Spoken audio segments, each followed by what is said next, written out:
2017年第2題 Part A， 點解用 copper 做嘅水管會比 iron 做嘅水管來得優勝？解釋有呢兩句。第一，因為 copper 真係 less reactive than iron， 用佢嚟做水管就會 will not corrode in air easily as iron， 就會襟用啲啦。B1， 點解我哋需要加啲 lead 入去 soldering material 度？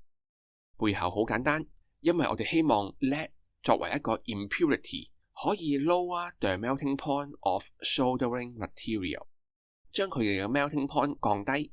如果 soldering material 嘅 melting point 降低咗，我哋就可以利用 simple tools 去 solder， 焊接嘅時候唔需要攞太多太複雜嘅工具啦，簡單到如一個打火機都足夠將 soldering material melting， 從而間令到 solder 嘅工作更加簡單。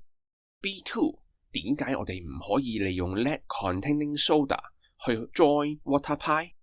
因為 lead metal 或者襟棚都係 toxic， 會污染到食水咯。Part C， lead iron 嘅 molarity 係1×10⁸次方 gram per cm cube。首先將 cm cube 變成 dm cube， 方法好簡單，乘大1000倍就得啦，變成1×10⁵gram per dm cube。